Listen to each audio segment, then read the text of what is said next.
Selamat sore Bapak Ibu Saudara sekalian. Shalom bagi kita semua. Shalom. Salam damai sejahtera dari Tuhan Yesus Kristus. Kiranya segala rahmat, kasih karunia, damai sejahtera, pertolongan, perlindungan, anugerah yang dari Tuhan selalu melimpah bagi kehidupan kita semua. Selamat datang saudara sekalian. Selamat beribadah, selamat bertemu kembali. Senang rasanya kita masih bisa beribadah, kita masih bisa melakukan ibadah PA, memuji memuliakan nama Tuhan. Itu semua karena pertolongan Tuhan, anugerah Tuhan dalam setiap kehidupan kita saudara sekalian. Mari Bapak Ibu, satu hari ini kita mungkin sudah bekerja, namun biarlah kita meluangkan sejenak waktu kita untuk beribadah kepada Tuhan. Biarlah hidup kita bukan hanya untuk kita bekerja, namun juga kita luangkan untuk memuji dan memuliakan nama Tuhan. Mari saudara sekalian, sebelum kita melanjutkan ibadah PA kita akan menaikkan satu pujian, Engkau alasan selama ku hidup. Kita akan bernyanyi bersama-sama. Biarlah Tuhan menjadi alasan kita sampai pada hari ini masih tetap hidup di dunia ini. Ku hidup karena anugerah-Mu, tiada satu pun dapat ku banggakan, semua karena cinta-Mu. Ini hidupku, pimpin jalanku, kasih-Mu mengubah hidupku. Kau memiliku, selamatkan hidupku, semua karena cinta-Mu. Ini hidupku, pimpin jalanku, Yesus pegang erat tanganku. Ku tak dapat hidup di luar kasih-Mu, Bapa, jangan tinggalkan aku. Engkau alasan selama ku hidup. Kita kembali angkat pujian ini dari awal. Ku hidup karena anugerah-Mu, oh, tiada satu pun dapat ku banggakan, semua karena cinta-Mu. Ini hidupku, pimpin jalanku, kasih-Mu mengubah hidupku.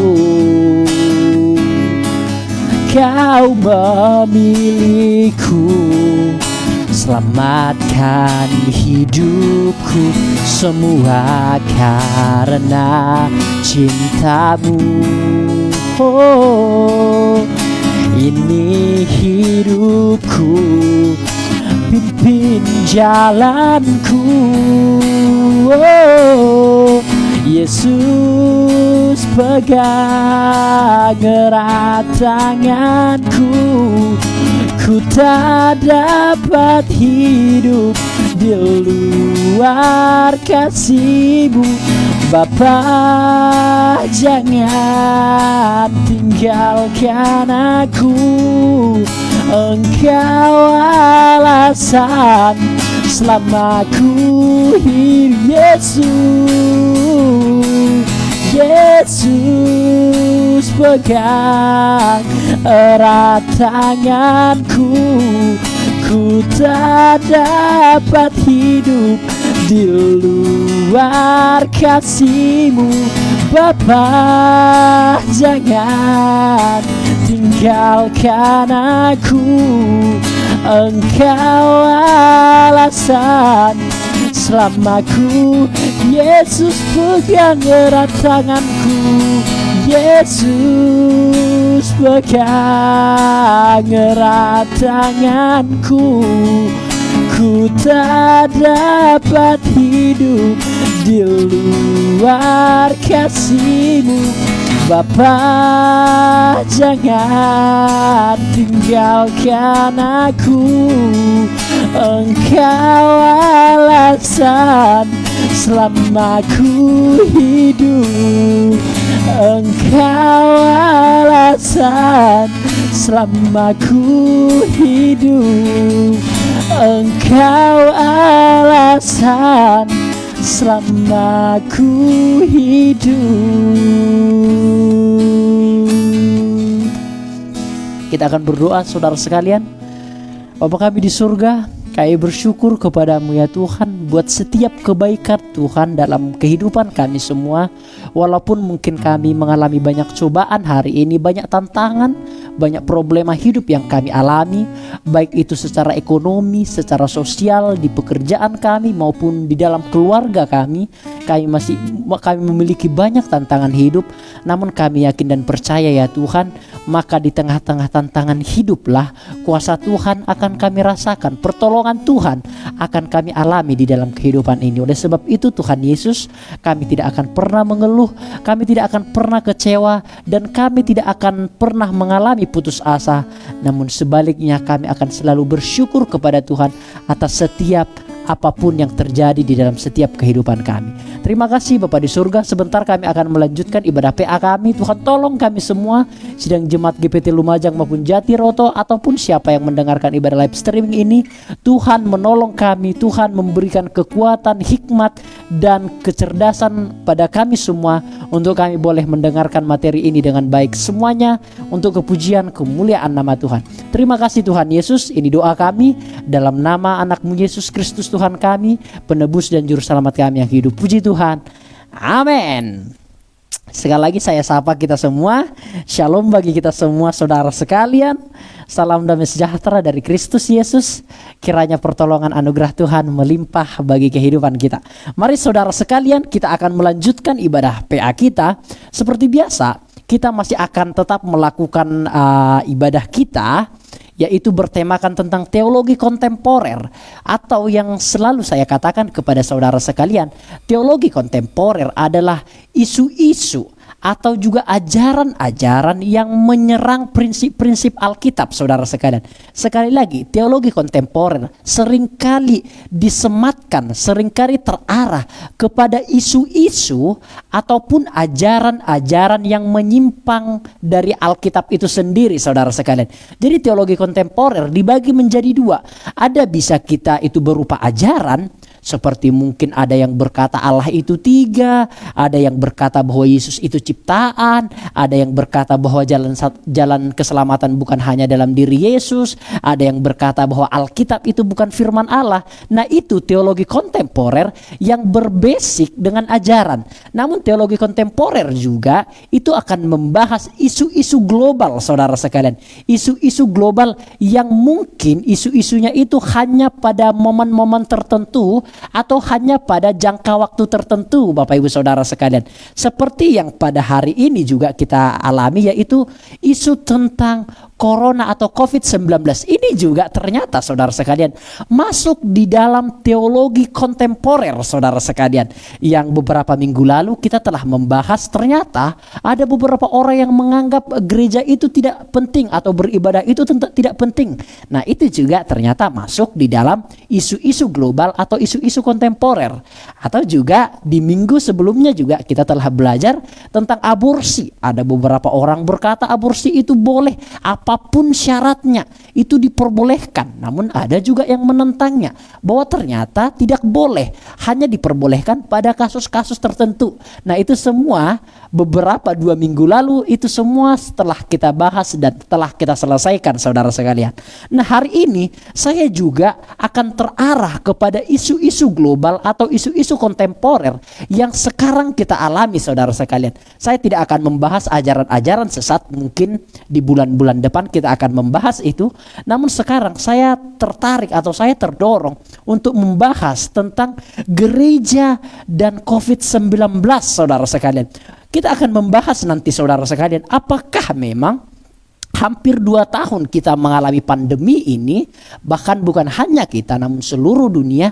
Nah, kita akan melihat apakah dengan adanya coronavirus ini itu berarti gereja kalah dari corona, saudara sekalian. Nanti itu kita akan bahas, apakah memang gereja kalah dari coronavirus ini, saudara sekalian. Yang kedua, nanti kita akan bahas apakah jika terpapar COVID-19 atau corona berarti kurang beriman. Nah, ini kan sering dipopulerkan, saudara sekalian. Oh, ada yang terpapar. Loh, dia itu kan pendeta sih. Kok iso terpapar dia? Oh, jangan-jangan pendeta iku kurang beriman iku pendeta iku. Kurang doa syafaat iku. Kurang puasa iku pendeta iku. Apalagi jikalau hamba Tuhannya mungkin meninggal, atau mungkin orang-orang percaya yang di gereja, pelayan-pelayan Tuhan terkena dan meninggal. Oh, itu pasti kurang beriman, itu kena azab paling itu. Orang yang percaya Tuhan itu terhindar semuanya dari malapetaka. Nah, itu nanti akan kita bahas, saudara sekalian. Apakah sidang jemaat atau para anak-anak Tuhan yang terpapar COVID-19 itu berarti kurang beriman? Nanti kita akan bahas, saudara sekalian. Yang ketiga juga kita akan bahas di manakah kuasa Tuhan di tengah pandemi ini, saudara sekalian. Nah, kan banyak orang yang mempertanyakan kuasa Tuhan di tengah pandemi ini. Tuhan itu di mana sih? Kok enggak menolong kita sampai hari ini? Di mana kuasa Tuhan? Wes, aku nggak percaya mbak Tuhan wes mulai sekarang. Nah, ini juga nanti kita akan bahas bersama-sama. Apakah Tuhan diam atau Tuhan tetap bekerja, saudara sekalian? Yang terakhir kita akan bahas nanti apakah hikmat di balik semua ini, atau apakah arti, apakah makna, atau apakah pelajaran dari semua pandemi ini. Itu nanti akan kita bahas secara bersama-sama, saudara sekalian. Oke, namun sebelumnya kita akan tetap membaca ayat Alkitab kita yang terambil dalam 1 Yohanes pasal yang keempat, ayat yang pertama sampai ayat yang ketiga. Bisa lihat di slide yang saya sediakan. Saya akan bacakan bagi kita semua.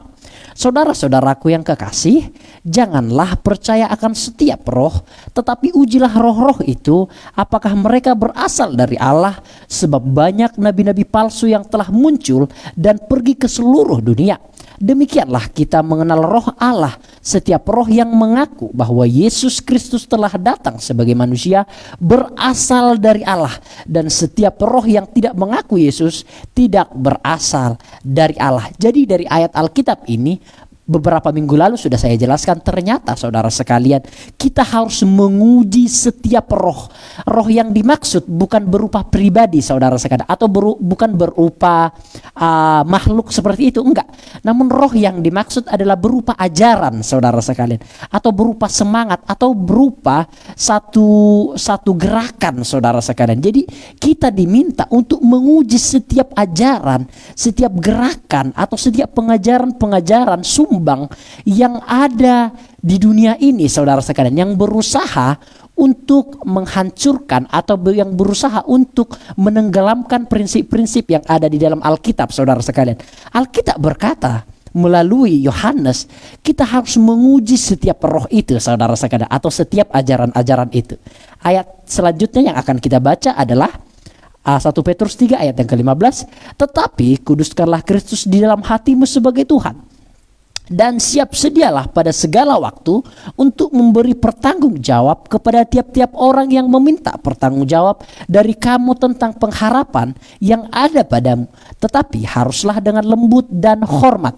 Jadi dari 2 ayat Alkitab ini, saudara sekalian, baik itu tadi di dalam kitab Yohanes dan juga di dalam kitab 1 Petrus ini, kita dihimbau ternyata untuk kita siap sedia memberi pertanggungjawab kepada tiap-tiap orang yang meminta pertanggungjawaban dari kamu tentang imanmu atau tentang pengharapanmu. Sama seperti hari ini, saudara sekalian, kita harus bisa memberi pertanggungjawaban iman. Kita harus bisa memberi jawaban terhadap pertanyaan-pertanyaan yang datang menyerang iman kita, yang datang menyerang pengharapan kita, yang datang menyerang pengharapan kita, saudara sekalian. Misalnya contoh yang sudah saya berikan kemarin, apakah yang sudah saya berikan tadi, apakah memang orang yang terkena COVID-19 itu artinya itu kurang beriman? Ataukah juga memang saudara sekalian Tuhan tidak bekerja di tengah-tengah pandemi ini? Ataukah memang gereja kalah dari coronavirus? Atau gereja kalah dari iblis, katakanlah demikian. Apakah memang benar demikian? Karena apa? Karena itu merupakan pertanyaan-pertanyaan yang dipopulerkan oleh dunia sekarang ini saudara sekalian. Terlebih khusus dipopulerkan oleh orang-orang yang tidak percaya saudara sekalian. Ataupun beberapa memang ada yang diberikan atau dipopulerkan oleh orang-orang yang percaya. Nah, kita haruslah menjawab pertanyaan-pertanyaan itu saudara sekalian. Nah, kita akan masuk, saya singkat-singkat saja, langsung jelas-jelas saja, to the point saja, kita akan masuk di dalam pembahasan kita. Nah, latar belakang masalahnya saudara sekalian, yang pertama adalah ini berdasarkan riset atau berdasarkan riset atau berdasarkan orang-orang yang datang bertanya kepada saya saudara sekalian. Dan juga yang saya amati selama 2 tahun ini. Ini langsung yang datang kepada saya saudara sekalian. Pandemi yang masih terus berlanjut membuat beberapa orang mulai meragukan keberadaan Allah. Nah, ini saudara sekalian, saya lihat dan saya bisa mengamati, mengobservasi. Memang pandemi yang masih berlanjut sampai sekarang ini, di bulan 12 nanti, di bulan 3 nanti, atau bulan 12 sampai rentang waktu bulan ketiga nanti, itu sudah kita menjalaninya selama 2 tahun. Nah, ketika pandemi ini telah berlalu, telah berjalan sampai hari ini, banyak malah orang yang meragukan tentang keberadaan Tuhan saudara sekalian. Karena apa? Karena mereka melihat kok enggak ada penyelesaian, baik itu dari pemerintah sebagai wakil Tuhan di dunia ini. Tidak ada satu gerakan yang cepat untuk menyelesaikan COVID-19 ini. Nah, ataupun tidak ada satu kekuatan yang dari Tuhan, satu mukjizat yang dari Tuhan yang langsung cepat langsung mengangkat virus corona ini sehingga manusia bisa bernapas dengan lega. Nah, karena itu semua tidak dilihat atau tidak dialami oleh manusia, maka akhirnya manusia mulai meragukan tentang keberadaan atau tentang kuasa Allah saudara sekalian. Bapak Ibu mungkin sama dengan saya sudah bisa melihat hal itu terjadi.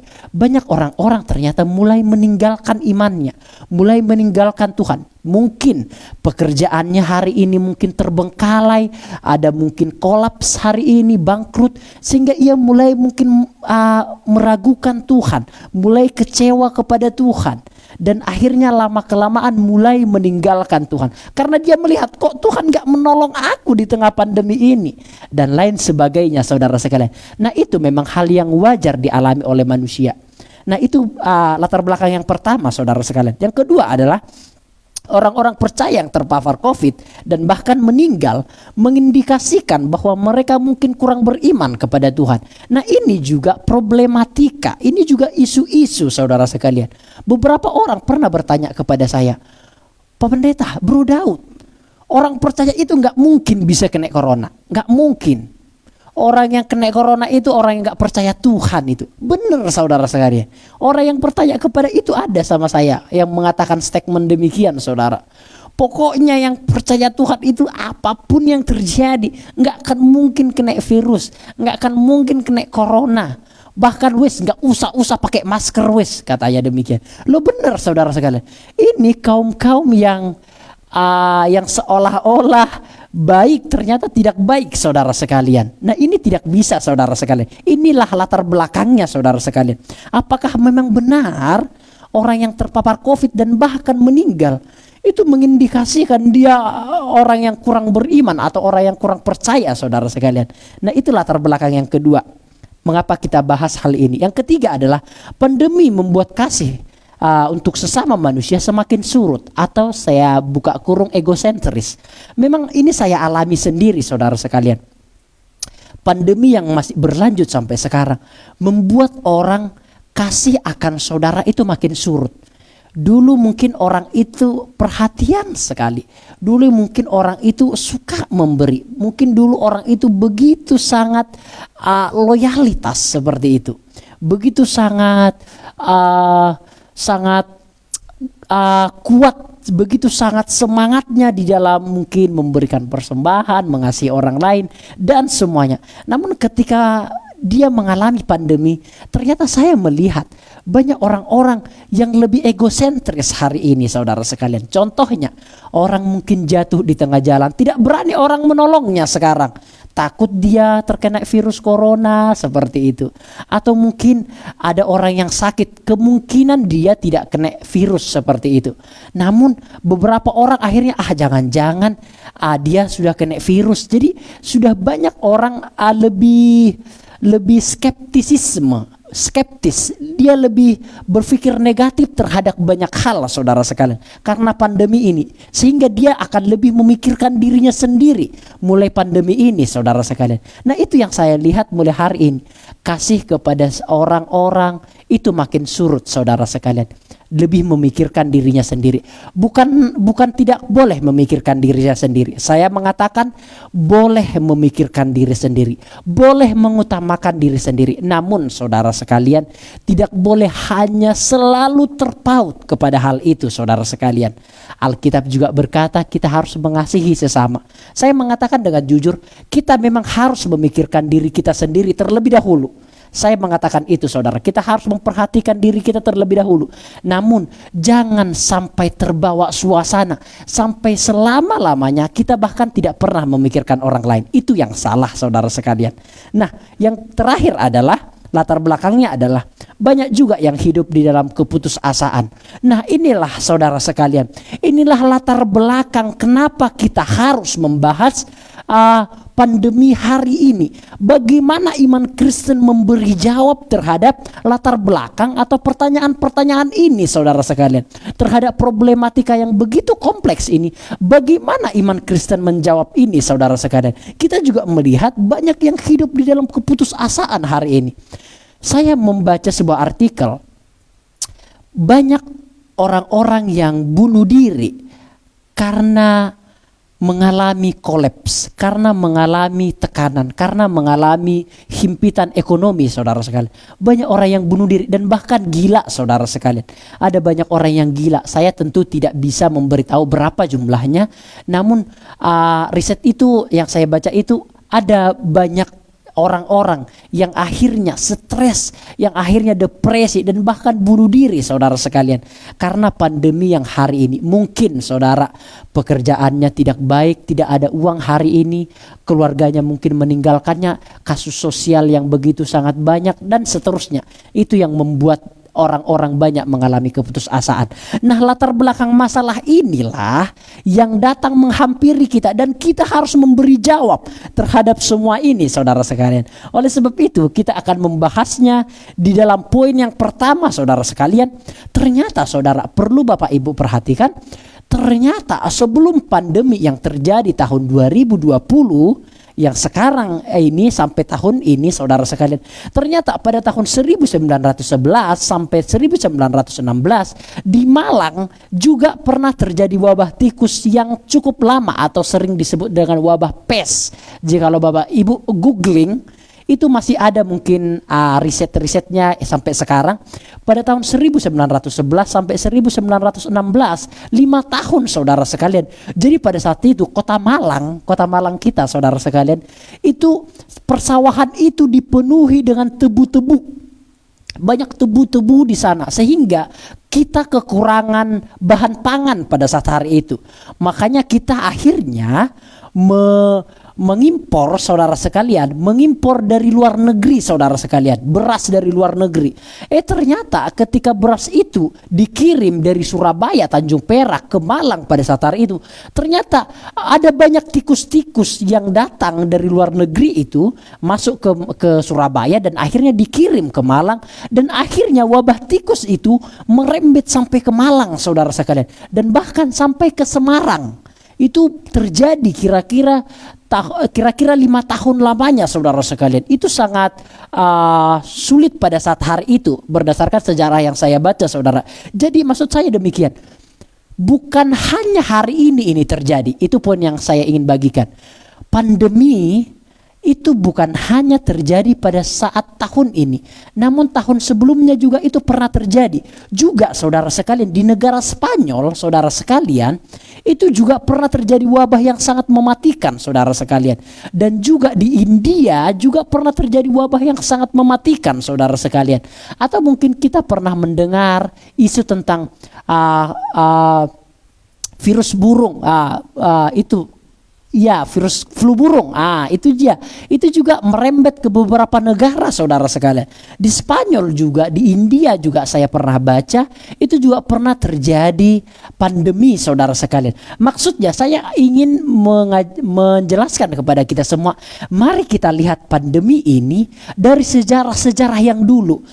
Ternyata sudah ada pandemi sebelum pada tahun ini, saudara sekalian, yaitu di Malang, di negara Spanyol, di India, dan seterusnya, saudara sekalian. Nah, di dalam Alkitab ada 10 tulah yang dialami oleh bangsa Mesir, saudara sekalian. Masih ingat 10 tulah yang diberikan Tuhan kepada orang Mesir, saudara sekalian? Nanti kita akan lihat 10 tulahnya.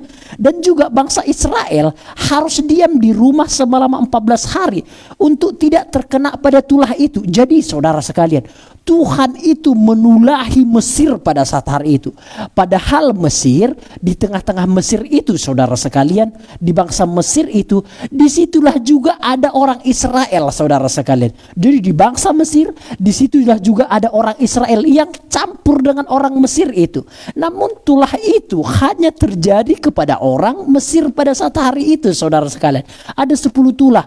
Yang pertama, air menjadi darah, saudara sekalian. Yang kedua, ada katak, yang ketiga dan seterusnya ada belalang juga, dan juga pada akhirnya kematian anak sulung, saudara sekalian.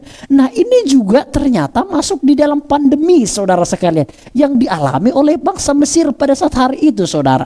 Namun bangsa Israel, Tuhan perintahkan loh, jikalau Bapak Ibu baca Keluaran, saudara sekalian, kitab Keluaran, bangsa Israel ternyata juga harus mengurung diri selama 14 hari supaya tidak terkena supaya tidak terkena tulah itu, saudara sekalian. Nah, ini kan sudah menjadi titik terang bagi kita. Ternyata pandemi-pandemi yang dahulu pun sudah terjadi, dan memang beberapa orang atau terlebih khusus orang Israel harus diam di rumah selama 14 hari kurang lebih, saudara sekalian. Dan di depan pintu rumahnya itu harus diolesi dengan darah anak domba, saudara sekalian. Dan ketika malaikat itu datang, dilihat darah itu ada di pintu-pintu rumah bangsa Israel, maka mereka tidak akan kena tulah, saudara sekalian. Nah, begitulah juga, saudara, yang terjadi pada hari ini, saudara sekalian. Banyak kan kita diberikan masukan oleh pemerintah, kita harus mengisolasi diri selama 14 hari jikalau kita terkena pandemi itu, atau jikalau kita terpapar harus isolasi mandiri mungkin, atau isolasi di rumah sakit mungkin selama kurang lebih 14 hari. Nah, ini semua sudah terjadi di zaman dahulu. Yang ingin saya katakan demikian, saudara. Walaupun mungkin kasusnya beda, saudara sekalian, namun intinya tetap sama, saudara sekalian. Ada yang harus mengurung diri. Sekarang saya mau tanya, saudara sekalian, mengapa bangsa Israel tidak keluar aja pada saat hari itu ketika ada tulah itu? Contoh itu penyakit sampar itu, yang borok-borok itu, atau contoh itu ada katak itu. Mengapa bangsa Israel tidak keluar aja? Bukankah mereka anak Tuhan? Bukan mereka milik kepunyaan Tuhan? Tapi Tuhan katakan enggak, kamu harus 14 hari di rumah loh ya. Pintu-pintu rumahmu itu harus diolesi dengan darah anak domba loh ya, katanya dia, harus dipercik loh ya, kata Tuhan demikian. Artinya apa, saudara? Artinya yang ingin saya garis bawahi adalah, walaupun kita orang percaya, tapi kita tidak boleh juga menganggap bahwa kita tidak mungkin terkena virus coronavirus. Itu tidak ada, Bapak Ibu Saudara sekalian, sehingga kita membabi buta, tidak menjaga kesehatan. Tidak seperti itu, Bapak Ibu. Tuhan juga bahkan menyuruh bangsa Israel itu untuk masuk ke dalam rumah mereka, mengisolasi diri, saudara sekalian. Nah, demikian juga saya berharap kita semua tidak ada yang sok jago seperti itu. Saya sendiri tidak sok jago, saudara sekalian. Tetap pakai masker di tempat-tempat tertentu, saudara sekalian. Saya berharap kita semua tidak memandang rendah ini atau tidak mencobai Tuhan, Bapak Ibu Saudara sekalian. Namun kita juga harus mengikuti prokes-prokes yang ada, saudara sekalian. Nah, itulah pendahuluan yang ingin saya katakan mulai dari pembelajaran ini.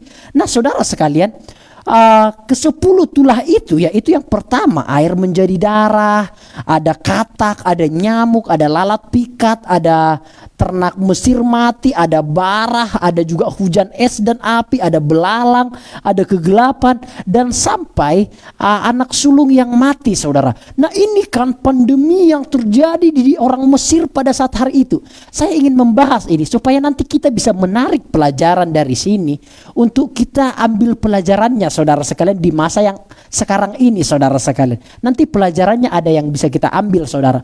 Nah, ternyata orang Mesir telah mengalami pandemi yang begitu sangat hebat ini. Pandemi yang dialami orang Mesir itu, saudara sekali, itu lebih hebat, saudara, yang dialami orang Mesir dibandingkan kita. Pandemi yang kita alami hari ini tidak ada apa-apanya. Saya katakan tidak ada apa-apanya, saudara sekali. Bayangkan jikalau air itu menjadi darah, tidak ada orang yang bisa makan dan minum. Bayangkan kalau katak-katak itu keluar semua dari sawah dan masuk ke rumah-rumah kita, kita tidak bisa tidur, saudara sekalian. Bayangkan juga ada nyamuk yang masuk ke rumah kita. Bayangkan lalat pikat, bayangkan ternak mati, bayangkan kita ada borok-borok demikian, ada hujan es, ada belalang, ada kegelapan, dan bahkan kematian anak sulung, saudara sekalian. Nah, pandemi yang berat ini dialami oleh orang Mesir pada saat hari itu. Namun bangsa Israel ini terluput dari pandemi ini, saudara. Apa sih yang spesial dari bangsa Israel sehingga terluput dari pandemi ini? Kan itu pertanyaannya, saudara sekalian. Yang pertama, karena mereka adalah bangsa atau umat kepunyaan Tuhan. Itu yang pertama, saudara sekalian. Yang kedua adalah karena mereka taat. Mereka taat akan perintah Tuhan, saudara. Walaupun di beberapa waktu mereka tidak mentaati perintah Tuhan, namun di momen ini mereka sangat taat kepada Tuhan. Mereka mengurung diri selama 14 hari, tidak bisa keluar seperti itu. Bahkan ternak-ternak mereka juga dikurung, saudara sekalian, selama 14 hari, saudara. Nah, di satu sisi mereka memang taat sekali, dan itu yang membuat mengapa mereka terluput dari pandemi yang dialami oleh orang Mesir pada saat hari itu, saudara sekalian. Nah, nanti kita akan bahas apa pelajaran yang bisa kita ambil, saudara sekalian. Kita next dulu. Nah, setelah kita melihat sejarah dari bangsa Israel itu atau orang Mesir itu yang mengalami pandemi ini, sekarang kita beralih kepada zaman kita yang sekarang. Dari manakah pandemi ini? Jikalau dulu 10 tulah itu dari Tuhan, apakah coronavirus ini itu juga berarti dari Tuhan? Itu pertanyaan yang mungkin ada di benak kita masing-masing, saudara sekalian. Apakah dari Tuhan ataukah dari iblis, saudara sekalian?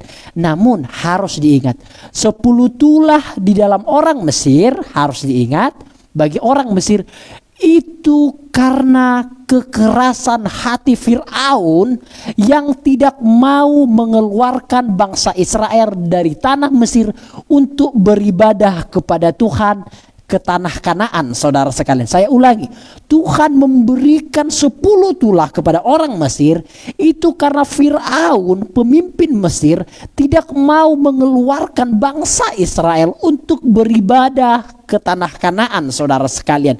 Makanya Tuhan membuat tulah itu bertahap. Yang pertama air menjadi darah, ada katak, ada nyamuk, ada barak, dan seterusnya. Sampai kepada kematian anak sulung, Fir'aun tetap mengeraskan hatinya, saudara sekalian. Jadi itu dipicu karena Fir'aun yang mengeraskan hatinya. Jikalau Fir'aun langsung saja menyerahkan supaya bangsa Israel bisa beribadah di tanah Kanaan atau melepaskan mereka, kemungkinan besar dari saya pribadi tidak akan terjadi tulah itu, saudara sekalian. Nah, harus diingat latar belakangnya seperti itu. Mengapa tulah itu berasal dari Tuhan? Karena Fir'aun keras hati, karena Fir'aun tidak mau membebaskan umat Tuhan dari perbudakan itu untuk beribadah ke tanah Kanaan. Maka Allah langsung memberikan 10 tulah secara bertahap supaya Fir'aun melepaskan mereka dari tanah Mesir untuk beribadah ke tanah Kanaan. Nah, itu latar belakang pandemi yang dialami orang Mesir itu berasal dari Tuhan. Nah, untuk sekarang ini, apakah berasal dari Tuhan, saudara sekalian? Ataukah dari iblis, saudara sekalian? Saya katakan demikian. Tuhan tidak pernah merancangkan yang buruk kepada umatnya. Ini harus kita pegang. Yang pertama, Tuhan tidak pernah merancangkan yang buruk kepada umatnya. Tidak ada di dalam kamusnya Tuhan untuk mencelakakan kita, saudara sekalian. Ini harus kita pegang teguh dulu. Jikalau kita tidak memegang ini, kita akan pasti tersesat sampai selama-lamanya, saudara. Saya bisa jamin itu.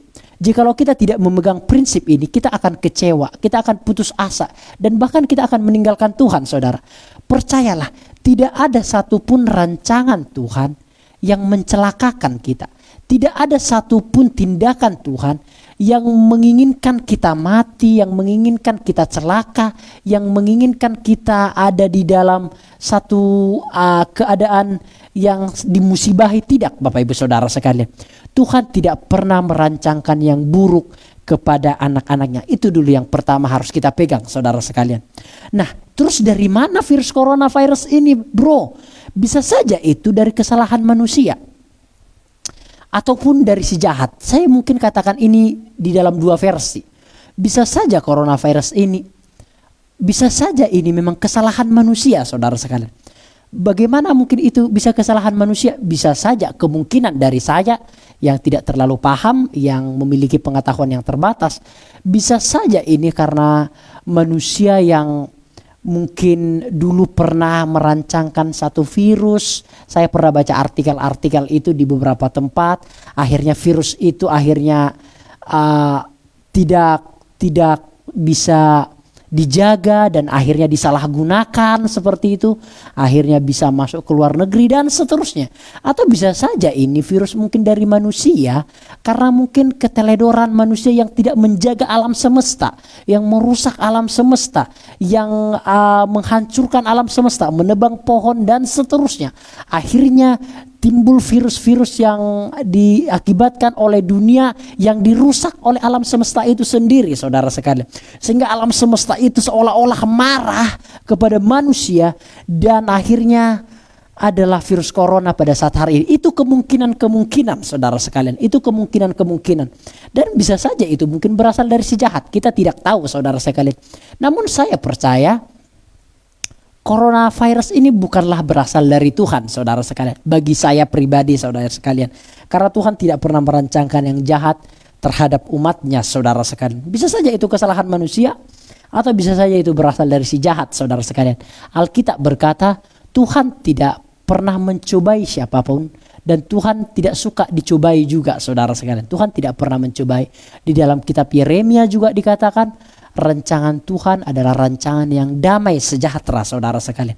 Namun bukan berarti demikian kita tidak mengalami pergumulan. Itu bukan berarti, saudara sekalian. Bukan berarti ketika Alkitab berkata rancangan Tuhan adalah rancangan damai sejahtera, rancangan penuh makna, rancangan kedamaian dan seterusnya. Bukan berarti juga bahwa kita tidak akan mengalami pergumulan masalah atau penderitaan. Bukan berarti hal itu juga bukan berarti hal itu terjadi, saudara. Rancangan Tuhan rancangan damai sejahtera. Pada intinya rancangan damai sejahtera. Namun bisa saja ketika untuk mencapai damai sejahtera itu, kita harus diperhadapkan dengan problematika yang begitu sulit lebih dahulu. Dan ketika sampai di ujung problematika itu, kita baru menyadari bahwa ternyata rancangan Tuhan adalah rancangan damai sejahtera, saudara sekalian. Saya ilustrasikan sebagai contoh, saudara sekalian. Saya dulu merasa, saudara sekalian, seperti ini. Ketika saya dulu mulai percaya kepada Tuhan, dahulu saya melakukan segala sesuatu seenak maunya saya sendiri. Gimanapun saya, tidak ada yang bisa melarang saya, Bapak Ibu Saudara. Saya tipikal orang yang sangat bebas, yang sangat freedom, saudara sekalian. Tidak bisa dikekang, paling tidak suka dikekang. Bahkan orang tua sakit kepala untuk menasihati saya seperti itu, Bapak Ibu Saudara. Namun ketika saya mencoba menyerahkan diri kepada Tuhan, mulai saya dikekang tidak boleh melakukan itu, mungkin tidak boleh merokok, tidak boleh main judi, mungkin tidak boleh balapan sepeda motor lagi mungkin, dan seterusnya. Nah, saya berpikir saudara sekalian, ketika itu terjadi itu tidak masalah. Bagi saya pribadi mungkin tidak masalah. Namun selama saya mungkin masuk lagi di dalam pelayanan, ternyata bukan sesuatu yang enak secara jasmani yang dialami. Mungkin saya pernah dikecewakan, mungkin saya pernah ditipu oleh orang yang katanya orang percaya, mungkin saya juga pernah dikhianati dan seterusnya, dimanfaatkan dan seterusnya. Bagi saya pribadi saudara sekalian, mungkin merasa, loh bukannya aku sudah menyerahkan diri pada Tuhan? Bukankah yang seharusnya saya dapatkan itu damai sejahtera, ketenangan, keindahan? Kan saya udah melakukan yang terbaik loh. Kan itu. Namun saudara sekalian, itu mungkin saya sempat berpikir demikian. Namun yang saya maksudkan adalah ketika sampai detik ini saya menyadari, walaupun saya mengalami kekecewaan, mengalami banyak tantangan hidup, mungkin itu dimanfaatkan, mungkin itu ditipu, mungkin itu difitnah dan seterusnya. Dahulu saya menganggap itu sebagai penderitaan, dan mungkin saya mengomel dahulu akan peristiwa-peristiwa itu. Namun sekarang saya menyadari, ketika saya setelah melalui semua hal itu, saya semakin kuat saudara sekalian. Saya semakin tidak gampang kecewa.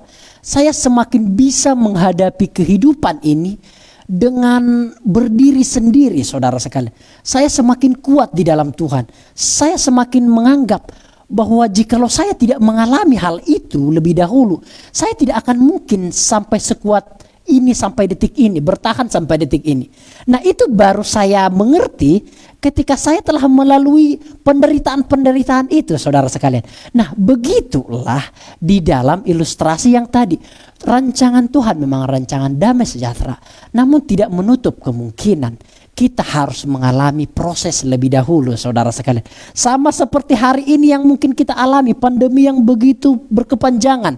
Rancangan Tuhan rancangan damai sejahtera, yes. Namun untuk mencapai rancangan damai sejahtera itu bisa saja kita harus mengalami penderitaan lebih dahulu. Kita mungkin harus kekurangan ekonomi lebih dahulu. Kita mungkin harus dikecewakan lebih dahulu. Kita mungkin harus dimanfaatkan lebih dahulu, difitnah lebih dahulu, dan seterusnya. Namun ingat saudara sekalian, seperti yang telah saya alami, pada akhirnya Bapak Ibu akan mengetahui bahwa di ujung dari problematika itu, Bapak Ibu akan berterima kasih kepada Tuhan atas setiap pergumulan-pergumulan yang ada, yang telah Bapak Ibu lalui. Karena di tengah-tengah pergumulan itulah maka kita semakin kuat. Di tengah-tengah pergumulan itulah maka kuasa Tuhan nyata saudara sekalian. Nah, yang saya maksud adalah bisa saja itu coronavirus itu dari manusia atau dari si jahat saudara sekalian. Namun walaupun demikian, Tuhan mengizinkan segala sesuatu terjadi bukan tanpa maksud saudara sekalian. Sebelum kita masuk kepada poin selanjutnya, Tuhan seringkali, saya pernah mengatakan ini, saya akan tidak bosan-bosannya mengulangi, Tuhan seringkali mengubah peristiwa yang mencelakakan menjadi peristiwa kebaikan saudara sekalian. Saya ulangi, Tuhan seringkali mengubah keadaan yang mencelakakan, keadaan yang memprihatinkan menjadi keadaan yang damai sejahtera, menjadi keadaan yang baik saudara sekalian. Tuhan seringkali melakukan hal-hal yang demikian. Itu seperti cara kerja Tuhan saudara sekalian. Contoh, saya kasih contoh, adalah kisah hidup Ayub.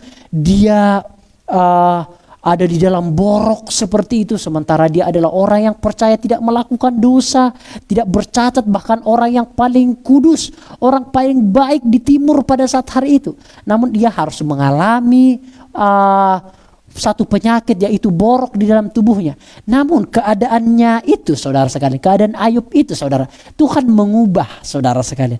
Tuhan mengubah, akhirnya ketika Ayub bisa bertahan di dalam keadaannya yang menderita itu, Tuhan menambahkan anaknya, Tuhan menambahkan juga harta-hartanya, Tuhan menambahkan hewan-hewan peliharaannya, harta kekayaannya Tuhan tambahkan. Maksudnya adalah Tuhan memang seringkali mengubah keadaan yang sulit menjadi keadaan yang lebih baik, saudara sekalian. Itu memang cara kerja Tuhan. Walaupun keadaan yang sulit itu adalah mungkin berasal dari orang lain atau berasal dari si jahat, namun Tuhan bisa memutar balik itu, keadaan yang sulit atau situasi yang mengerikan itu menjadi situasi yang baik bagi orang-orang percaya, saudara sekalian. Oke, kita akan masuk dalam poin selanjutnya, saudara. Apakah gereja kalah dari corona? Saya katakan mungkin kalah di dalam beberapa hal, namun tidak di dalam semua hal, saudara sekalian. Iya, dalam beberapa hal mungkin gereja kalah dari coronavirus. Karena apa? Mungkin kalah di dalam ekonomi. Saya akui, mungkin semua gereja mengakui hal itu. Saya tidak berkata, saya tidak membicarakan satu gereja, saudara. Enggak, saya membicarakan seluruh denominasi gereja. Seluruh denominasi gereja mengalami semua hal ini. Ekonomi gereja itu makin sulit. Semua gereja, saya ulangi, semua gereja mengalami pandemi hal ini. Mungkin gereja kalah di dalam ekonomi, yes. Namun tidak semua hal, saudara sekalian. Gereja semakin terbuka dan semakin dewasa di dalam perkembangannya. Di dalam pandemi ini, saudara, gereja tidak kalah di dalam perkembangan, saudara. Bapak Ibu lihat, semua gereja sekarang memanfaatkan media sosial. Semua gereja sekarang terbuka akhirnya, membuka diri.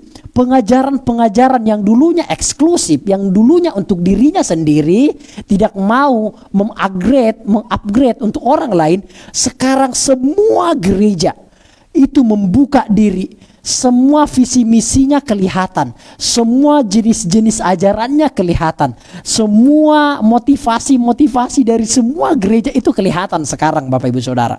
Artinya gereja semakin terbuka dan semakin dewasa di dalam perkembangannya. Gereja bisa bersaing. Dulunya mungkin gereja meremehkan media sosial, meremehkan alat-alat elektronik. Contoh itu alat perekam, contoh itu mungkin speaker dan lain sebagainya, sound system dan lain sebagainya, meremehkan hal itu. Namun gereja sekarang belajar semua hal itu. Gereja sekarang mati-matian belajar semua hal itu, saudara sekalian. Jadi di satu sisi bagi saya, gereja semakin terbuka dan semakin dewasa di dalam perkembangannya. Jadi gereja tidak kalah, saudara sekalian. Mungkin kalah di dalam ekonomi, yes. Namun di dalam perkembangannya dan juga di dalam kedewasaannya itu semakin berkembang, saudara sekalian. Harus diingat, saudara sekalian. Dan juga itu membuat penginjilan itu semakin lebih cepat diterima karena media sosial, kan, Bapak Ibu Saudara sekalian. Yang ketiga adalah psikomotorik dari jemaat diajar untuk bisa melakukan ibadah secara mandiri. Nah, ini yang lebih penting, saudara sekalian. Walaupun gereja berkembang dewasa memang mungkin di dalam mengupgrade dirinya, namun di satu sisi, saudara, ini penting sekali. Psikomotorik jemaat atau diri karakter jemaat itu harus diajarkan mulai sekarang untuk bisa melakukan ibadah secara mandiri. Dia sekarang harus bisa beribadah sendiri. Dia harus mensupport dirinya sendiri. Dia harus menggerakkan dirinya sendiri. Dia harus memotivasi dirinya sendiri. Dia harus membuat dirinya sendiri itu menyukai ibadah dengan kemampuan dirinya sendiri, saudara. Tidak dipaksa-paksa lagi sekarang. Jadi kehidupan rohani setiap sidang jemaat itu tergantung dirinya sendiri sekarang. Bagi orang yang sungguh-sungguh, dia pasti akan selalu mengikuti ibadah. Itu pasti. Bagi orang mungkin yang selama ini tidak sungguh-sungguh kelihatan, saudara sekalian, dia mungkin tidak pernah mengikuti ibadah. Sekarang kelihatan, saudara. Itu seperti kita itu ditampi, saudara sekalian. Di mana yang benar-benar itu, di mana yang sungguh-sungguh itu kelihatan sekarang, saudara sekalian. Di mana yang benar-benar percaya sungguh-sungguh melayani Tuhan, atau di mana orang yang hanya ikut-ikut ibadah di gereja dahulu, itu kelihatan. Orang-orang yang sungguh-sungguh, dia akan selalu menyaksikan ibadah-ibadah yang ada. Orang-orang yang mungkin hanya sebagai Kristen KTP, atau mungkin dipaksa, atau mungkin hanya sebagai semboyan begitu saja, itu pasti akan menghiraukan ibadah-ibadah yang ada. Itu pasti. Saya tidak mengatakan sebelah pihak, atau saya tidak sedang membicarakan perorangan, enggak, saya sedang membicarakan seluruh gereja yang ada di Indonesia ini, saudara sekalian. Begitulah. Jadi secara mandiri jemaat harus bisa melakukan ibadah, maksudnya mendorong dirinya sendiri untuk mengenal Tuhan, mendorong dirinya sendiri untuk lebih dekat kepada Tuhan. Nah, itu adalah sebuah kemajuan, saudara sekalian. Jadi tidak lagi dipaksa-paksa, itu sebuah kemajuan. Jadi gereja tidak kalah, gereja menang di dalam perkembangannya, terbuka dan semakin dewasa. Dan juga sidang jemaat secara psikomotorik, dia akan mengupgrade dirinya sendiri. Dia akan memiliki kekuatan dari dirinya sendiri. Dia yang akan memutuskan untuk beribadah atau enggak. Dia semakin dewasa secara rohani, saudara sekalian. Selanjutnya, sepanjang sejarah gereja semakin banyak masalah, semakin berkembang. Nah, saudara, semakin banyak masalah, gereja itu semakin berkembang, saudara. Jikalau Bapak Ibu lihat di dalam Kisah Para Rasul, pasal yang kedua dan seterusnya, jemaat mula-mula itu diusir, saudara sekalian. Jemaat mula-mula itu dianiaya begitu luar biasa, dipenjara, dibakar hidup-hidup, dimasukkan ke dalam kandang singa, digergaji, saudara sekalian. Itu dialami oleh jemaat mula-mula pada saat hari itu. Karena mereka sebuah agama atau sebuah kepercayaan yang belum dilindungi oleh negara pada saat hari itu. Sehingga banyak orang-orang yang membenci orang Kristen pada saat hari itu. Menganggap bahwa ajaran tentang Yesus Kristus adalah ajaran yang bertolak belakang dari negara. Adalah ajaran yang tidak sepaham dengan negara. Sehingga pada saat hari itu orang-orang Kristen itu dijajah, dianiaya, dibunuh, saudara sekalian. Namun yang membuat luar biasa adalah semakin jemaat pada saat hari itu dianiaya, semakin mereka tersebar kemana-mana, semakin banyak Injil yang diberitakan, semakin orang Kristen meluas sampai kepada Indonesia pada saat hari ini, saudara sekalian. Nah, itu sejarah singkatnya, saudara. Jadi memang gereja Tuhan itu semakin dibabat, semakin merambat. Nah, itu satu peribahasa dari Bapak Gereja.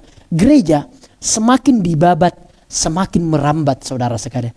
Namun jikalau gereja hanya di awan-awan saja, itu sangat kemungkinan untuk jatuh, saudara saya. Kemungkinan besar itu akan runtuh. Jikalau gereja hanya tenang-tenang saja, kemungkinan besar jalan satu-satunya adalah runtuh, saudara sekalian. Jadi saudara, jangan putus asa, jangan kecewa walaupun kita mengalami pandemi hari ini. Semakin gereja mengalami pandemi, dunia mengalami pandemi, percayalah, semakin gereja merambat, saudara sekalian. Semakin iman itu bisa diterima oleh orang lain, semakin berita tentang Yesus Kristus itu bisa diterima oleh orang-orang lain, dan semakin juga jemaat Tuhan semakin dewasa, saudara sekalian. Oke, kita akan melanjutkannya. Poin-poin selanjutnya, apakah jika terpapar dan bahkan meninggal artinya mereka kurang beriman? Saya katakan jelas tidak. Saya ulangi, bukan berarti orang yang terpapar dan bahkan meninggal itu membuktikan mereka kurang beriman. Itu adalah satu kesesatan, saudara sekalian. Tidak ada hubungannya sama sekali, saudara. Kita harus mengetahui, saudara, tidak semua bencana atau musibah adalah hasil dari tindakan kita. Tidak semua, saudara. Ini penting sekali saya tandaskan. Tidak semua bencana atau problematika yang kita alami hari ini, itu tidak semua itu berarti memang hasil dari tindakan kita. Tidak semua, saudara. Tidak semua. Memang ada beberapa hal. Contoh, mungkin kita mencuri, akhirnya kita kena penjara. Kita di penjara adalah karena kita melakukan pencurian seperti itu. Tapi tidak semua hal dipukul rata, saudara sekalian. Tidak boleh demikian.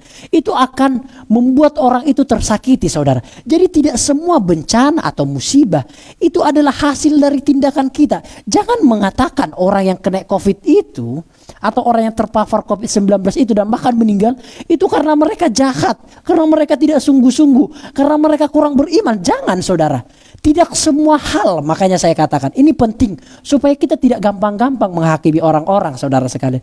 Tidak semua musibah atau bencana yang dialami oleh manusia adalah hasil dari tindakannya sendiri. Tidak semua, tentunya ada, yes, namun tidak semua. Jangan dipukul rata, saudara sekalian. Bisa saja mungkin musibah itu dari alam semesta, bisa saja mungkin musibah itu dari si jahat. Ada banyak hal, saudara sekalian.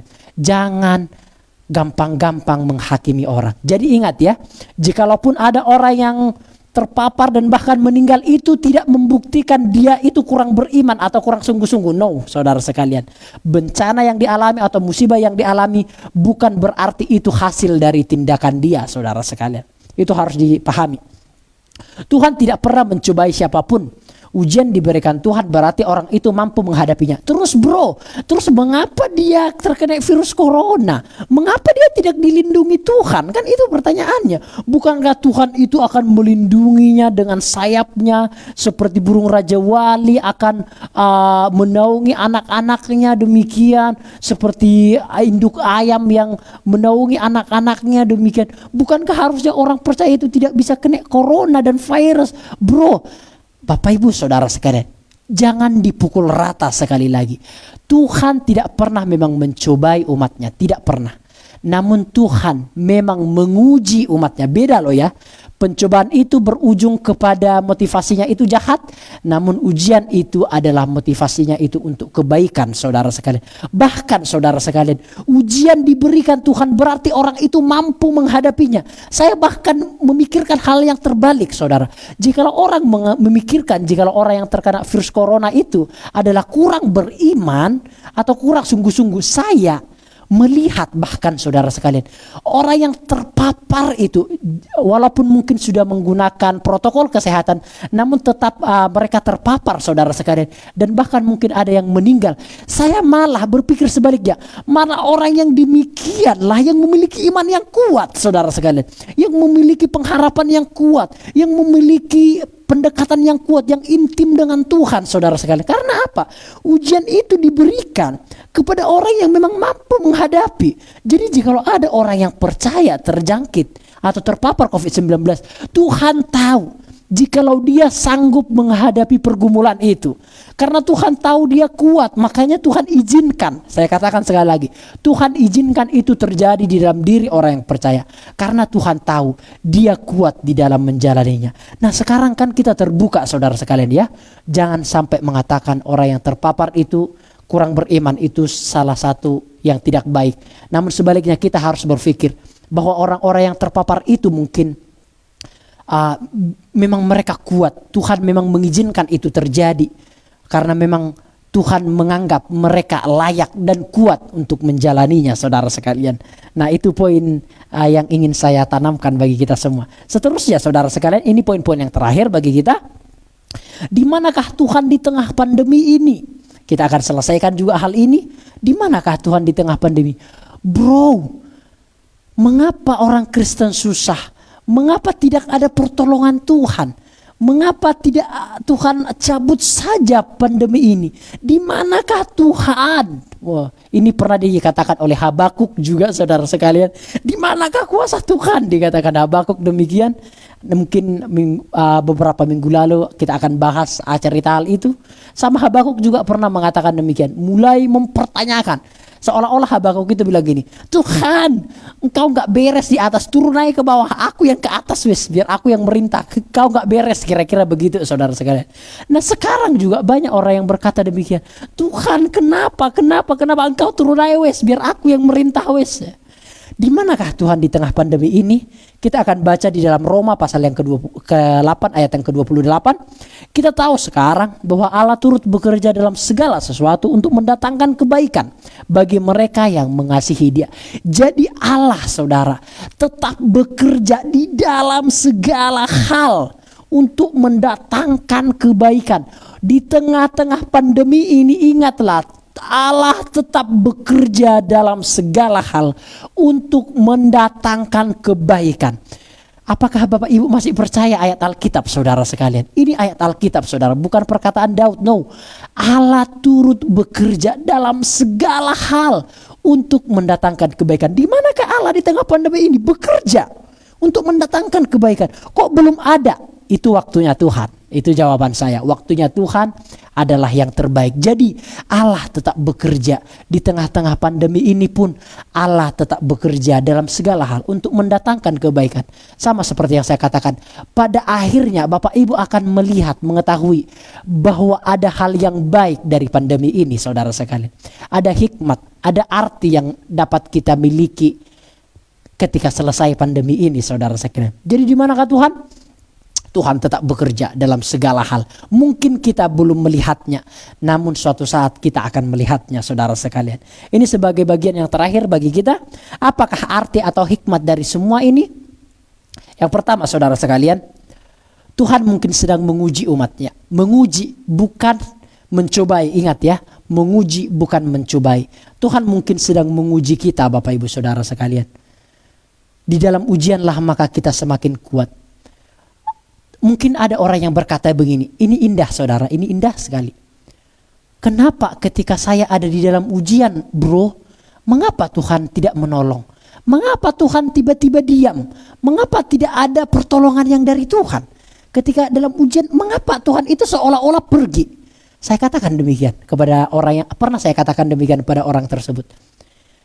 Apakah ketika kita ujian, guru itu memberi jawaban kepada kita, saudara sekalian? Kita mungkin ujian matematika di kelas. Apakah guru itu memberikan jawaban kepada kita? Bukankah guru itu diam, tidak memberi jawaban kepada kita? Begitulah dengan kita, saudara sekalian.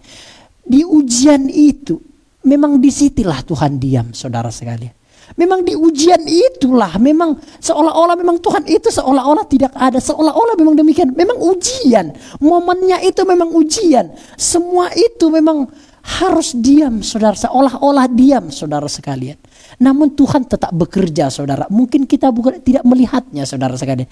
Begitulah, saudara sekalian. Jadi walaupun mungkin kita di dalam ujian hari ini, seolah-olah Tuhan tidak ada. Ingat, saudara sekalian, Tuhan tetap bekerja, saudara sekalian. Jikalau mungkin engkau merasa Tuhan itu tidak intervensi, Tuhan itu tidak menolong, ingat, ini momennya ujian. Memang ketika kita bertanya kepada guru kita yang ujian, Pak jawabannya apa Pak? Ya mana dikasih guru itu, wong momennya ujian. Begitu juga mungkin kita. Mungkin kita menjerit hari ini, Tuhan, ekonomiku ambiar dan seterusnya. Mungkin seolah-olah Tuhan tidak menjawab.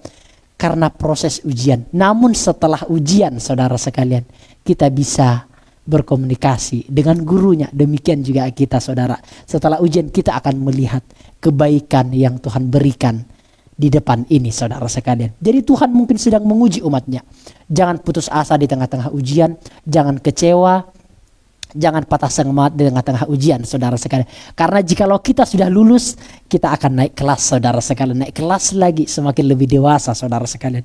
Apakah arti dan hikmat dari semua ini? Tuhan mengingatkan dan menyadarkan manusia kembali bahwa hidup hanya sementara. Yes, itu hikmat dari semua ini yang saya pelajari. Tuhan sedang mengajarkan, mengingatkan mungkin kepada manusia bahwa hidup hanya sementara. Karena ada banyak orang mungkin lupa bahwa hidup itu mungkin selama-lamanya. No, hidup di dunia ini hanya sementara, saudara sekalian. Next, Tuhan mungkin mengingatkan manusia bahwa Allah masih ada. Ini yang paling penting, saudara sekalian. Karena ada banyak orang hidup di dunia ini seolah-olah Allah tidak ada. Namun ke tengah-tengah pandemi ini ada hari ini. Tuhan mengingatkan manusia bahwa Allah masih ada. Artinya apa? Allah masih berotoritas. Allah masih memegang kendali. Allah masih yang superior, saudara sekalian. Allah masih berkuasa atas segala hal, saudara sekalian. Dan juga, saudara, ini bagian yang terakhir, saudara sekalian. Apakah hikmat dari semua ini? Bumi bisa bernapas dengan lebih baik. Nah, inilah hikmat dari semua ini. Ada juga kebaikan, saudara. Bapak, Ibu, saudara, ini poin yang terakhir. Apakah Gunung Merapi itu membahayakan? Gunung Merapi meledak, Gunung Merapi duar. Bahaya, yes. Namun ledakan Gunung Merapi itu menjadi pupuk bagi pohon-pohon yang ada di sekitarnya, saudara. Artinya apa? Di setiap hal-hal sulit selalu ada hal-hal yang baik, saudara. Demikian juga pandemi hari ini mungkin sulit, namun selalu ada hal yang baik yang kita terima. Apa itu? Bumi bisa bernapas dengan lebih baik. Di dalam ajaran Hindu ada istilah pralina. Artinya Tuhan sedang mendaur ulang ciptaannya, saudara sekalian. Jadi di dalam agama Hindu, saudara sekalian, saya bukan orang Hindu namun saya belajar, ada istilahnya pralina atau dewa itu, Shiva itu sedang mendaur ulang ciptaannya. Supaya apa? Supaya lebih baik, saudara sekalian. Nah, ini mungkin terjadi, saudara sekalian. Tuhan mungkin sedang mendaur ulang ciptaannya. Kenapa ada pandemi? Mungkin 2 tahun ini manusia itu di rumah saja, supaya tumbuh-tumbuhan makin berkembang, supaya pohon-pohonan makin tumbuh, supaya udara makin segar, supaya tidak ada polusi lagi di langit. Ada, saya baca artikel saudara sekalian, ketika pandemi ini berlalu, Gunung Everest itu kelihatan saudara sekalian. Ketika pandemi ini ada, saudara sekalian, ada juga Gunung Samer itu jelas kelihatan, awan itu jelas sekali. Jakarta itu biru sekali awannya. Jadi saudara, di tengah-tengah kesukaran ada hal kebaikan. Tidak semuanya pandemi ini berakhirnya pada kesukaran, tidak. Ada juga kebaikan yang kita terima. Tuhan mungkin sedang mendaur ulang ciptaannya supaya kehidupan manusia bisa semakin lebih baik. Amin. Demikian firman Tuhan Bapak Ibu Saudara sekalian. Tuhan Yesus memberkati kita saudara. Kita akan menyanyikan pujian kembali saudara sekalian. Kita membahas banyak poin hari ini saudara.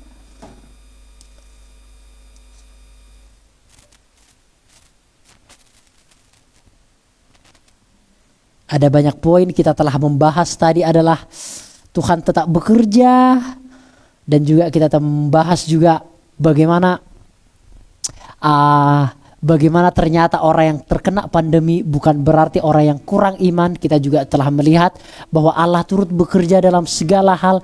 Kita juga telah melihat tadi bahwa ternyata di tengah-tengah kesengsaraan ada kebaikan, di tengah-tengah bencana ada juga hal yang baik yang kita terima saudara sekalian. Jadi jangan putus asa, jangan patah semangat, jangan pernah menyalahkan siapapun, jangan pernah meninggalkan Tuhan. Tetaplah percaya kepada Tuhan. Pandemi ini pasti berlalu.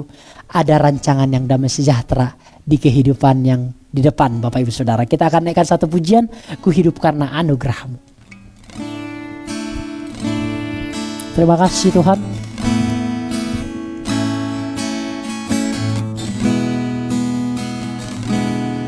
Ku hidup karena anugerah-Mu. Tiada satu pun dapat ku banggakan, semua karena cinta-Mu. Ini hidupku, pimpin jalanku, kasih-Mu mengubah hidupku. Kau memilihku, selamatkan hidupku, semua karena cinta-Mu. Ini hidupku, pimpin jalanku. Yesus pegang erat tanganku. Ku tak dapat hidup di luar kasih-Mu. Bapa, jangan tinggalkan aku. Engkau alasan selamaku. Yesus, Yesus, Yesus, pegang erat tanganku. Ku tak dapat hidup di luar kasih-Mu. Bapa, jangan tinggalkan aku. Engkau alasan selamaku hidup. Engkau alasan selamaku hidup. Engkau alasan selamaku hidup. Bapa di surga, kami menyelesaikan pelajaran hari ini. Gereja tidak kalah dari corona, dan juga bukan berarti orang yang terkena atau terpapar COVID-19 itu berarti mereka kurang beriman. Tidak, malah sebaliknya. Mereka adalah orang-orang yang dipercayakan ujian. Artinya mereka adalah orang-orang yang kuat, orang-orang yang dewasa di hadapan Tuhan. Hari ini juga kami belajar ya Tuhan, bahwa ada hikmat yang kami pelajari dari pandemi ini, yaitu mungkin Tuhan sedang menguji kami supaya kami lebih dewasa, supaya kami lebih sungguh-sungguh, supaya kami lebih meluangkan waktu untuk beribadah. Tuhan mungkin juga sedang mengingatkan manusia bahwa hidup itu hanya sementara. Tuhan juga sedang mengingatkan semua manusia bahwa Tuhan masih ada, Tuhan masih berdaulat, Tuhan masih memegang kendali. Dan hari ini juga kami melihat satu kebaikan dari pandemi ini, bahwa bumi bisa bernafas. Tuhan mungkin sedang mendaur ulang ciptaannya supaya bumi semakin lebih baik, supaya bumi semakin lebih fresh, supaya bumi semakin lebih sehat. Tuhan mungkin sedang mendaur ulang ciptaannya. Bapa di surga, kami yang mengalami pandemi ini, kiranya kami memiliki kesabaran, kami tidak putus asa, kami tidak mengalami kekecewaan, kami juga tidak menyalahkan siapapun di tengah-tengah pandemi ini. Namun kami harus menyimpulkan tangan kami harus mendekapkan tangan kami, dan kami harus berdoa dan bersyukur kepada Tuhan, karena rencana Tuhan adalah rencana yang damai sejahtera. Terima kasih Tuhan Yesus. Ini doa kami dalam nama anak-Mu Yesus Kristus Tuhan kami. Puji Tuhan. Amin. Demikian ibadah kita hari ini saudara sekalian. Tetap semangat. Jangan lupa minum air hangat, jangan lupa minum vitamin, dan jangan lupa selalu menyaksikan ibadah-ibadah yang ada. Tuhan Yesus menyertai kita semua. Shalom.